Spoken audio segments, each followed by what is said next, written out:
Hey everybody, and Tony here with a review of Alphaville, which I saw last night at the Kino Babylon and which was released on May 5, 1965.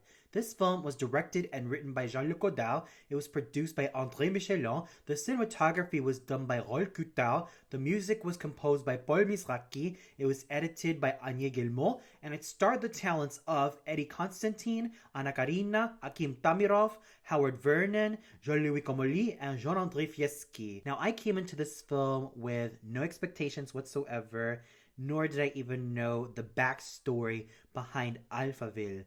But after I did a little bit of research on this film and finding out that this was a dystopian science fiction thriller, I was completely floored with what Alphaville had to offer in terms of its story, characters, and overall setting. Starting with the story, this tells the tale of a detective by the name of Lemmy who goes by the alias Ivan Johnson as he is investigating all of the mysteries and all of the strange things that has been happening in Alphaville, such as women being marked as test subjects and prostitutes, and even a lot of these weird scientific experiments that are happening between every single human being, as well as the murder of one of his friends, Henri Dixon. Along the way, he encounters a young woman by the name of Natascha von Braun, who is also one of the test subjects, but is starting to gain feelings for Lemmy Caution. The question remains if Lemmy Caution and Natascha von Braun can still survive in this weird town known as Alphaville, complete with its really weird occurrences and strange killings of the characters involved. So this was definitely quite a thrilling and atmospheric type of film that I managed to get myself totally floored by. Everything about this film worked in terms of its creepy atmosphere, its usage of the science fiction elements, and how it managed to keep myself guessing in terms of the mysteries surrounding Alphaville.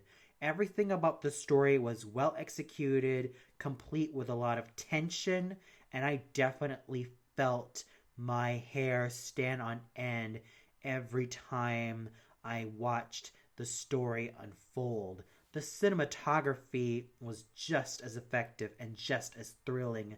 The opening segment managed to get me into the story and into the situation by showing a spotlight to really get me into the mood. It gives the impression on me as the audience that I'm held on gunpoint for interrogation while that spotlight is shining on me, that I have to answer each question truthfully.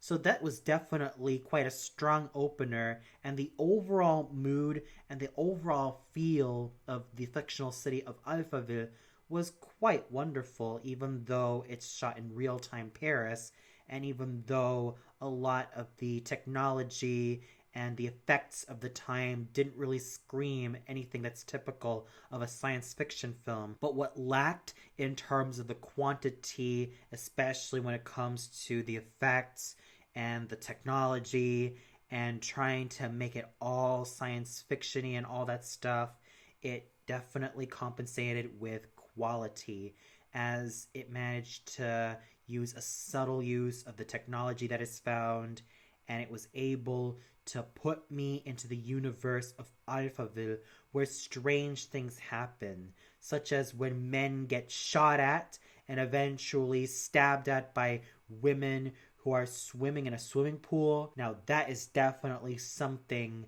that is totally out there, and the cinematography manages to combine the strengths of the story and make me just as involved and just as thrilled as anything else. So I'm not going to mince words here about the cinematography. It does its job effectively, all thanks to the masterful hands and eyes of one Rolf Kuttau, who made sure that everything was shot so distinctly and with much precision. The music is just as exceptionally thrilling as both the story and as the cinematography. One piece of music that stands out to me are the leitmotifs, as they were able to leave me on the edge of my seat all thanks to the usage of the brass instruments and some string instruments to combine it into one creepy sensation. You get a feeling that you're being watched. You get a feeling that something is just not right. And you get a feeling that something is about to jump at you from out of nowhere and lead you into its clutches almost without any rhyme or reason. And the music manages to do its job so phenomenally. There are also some other pieces of orchestral music to be found, but the leitmotifs found in this movie were absolutely the standout. And now we get to the characters, starting off with Lemmy Caution. Now, he is definitely in the vein of the likes of Dick Tracy, Sam Spade, James Bond, and many other strong male protagonists who is either a detective or a spy or someone who just sees a lot of strange things around him and wants to get to the bottom of that. And Lemmy Caution does just that. With his gruff attitude and his focused mindset and his willingness not to take crap from anyone, even if he has to use his gun or his fists, he is just that someone who oozes with macho pride and a certain virility that makes him quite hypnotizing to watch. That is just how amazing Lemmy Caution is as a character.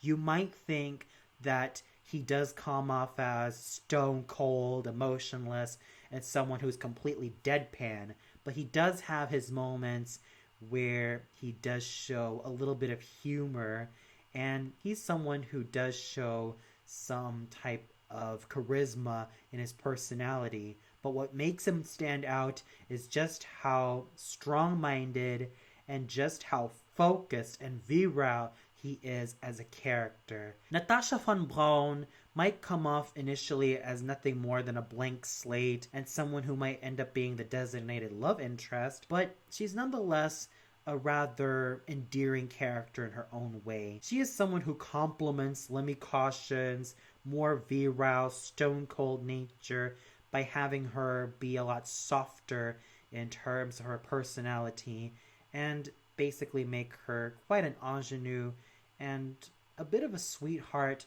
who has yet to see the world around her and all of its complexities.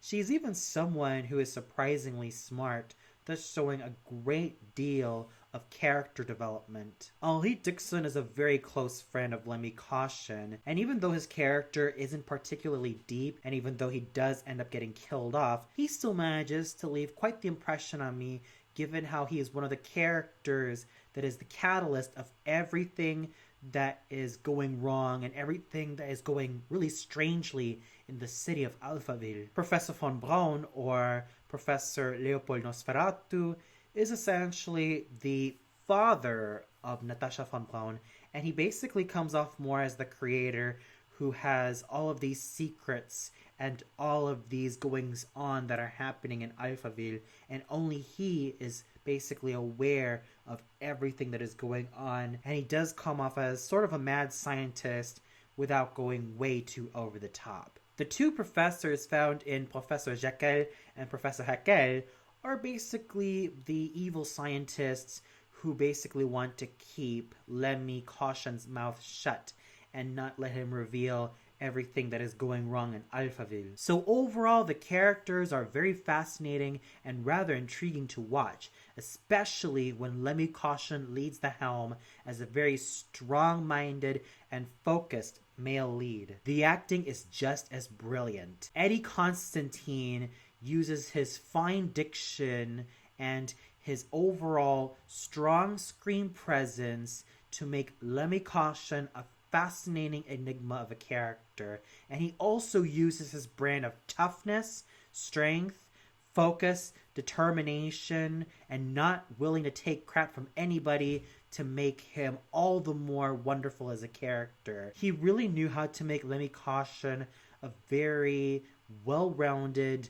and really interesting character, thus making him very welcome among the veins of the likes of James Bond, Dick Tracy, and Sam Spade. Anna Karina gives a spellbinding portrayal of Natascha von Braun.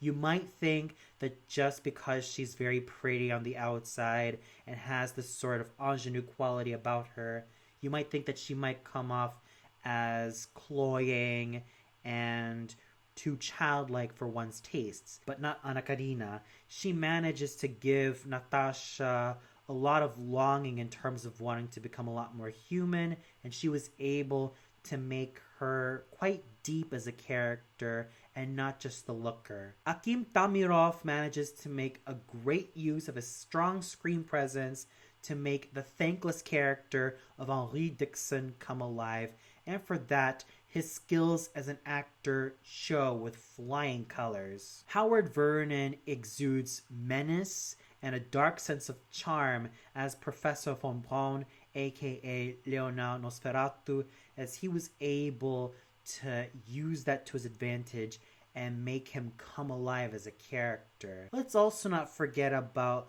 the fine contributions established by the likes of Jean-Louis Comolli as Professor Jekyll and Jean-André Fieschi as Professor Ekel. These two managed to be quite intimidating as characters that I was practically on the edge of my seat. And special acknowledgement also has to go to Jean-Pierre Léaud, as he also played a busboy in the hotel where he serves Lemmy's and Natascha's breakfast only to get shooed away by Lemmy. And I thought that his screen presence was, as always, charming and absolutely lovable. So overall, Alphaville managed to leave me on the edge of my seat with its great use of tension, great quality found in the writing, in the cinematography, the music, the characters, and in the acting. They all managed to do great jobs in terms of making Alphaville come alive, both in the city and in the film as a whole. And you know what I'm going to give this film. A well-deserved rating of 5 out of 5 stars. It is a must-watch if you are a fan of mystery stories, or if you are a fan of science fiction stories, or if you're a fan of both. You definitely owe it to yourself to check it out. And for those of you who watched Alphaville, what'd you think of it? Did you really love the world building found in Alphaville, even though the effects were rather sparse? Did you feel like the story managed to leave you on the edge of your seat and kept you guessing what was going to come next? Or did you feel like there was something that just didn't really resonate with you? Comment below and let me know. Well, that's all for now. Be sure to tune in much later for my review of Vivre sa vie, which I also saw at the Kino Babylon. So until then, have a great day, everybody.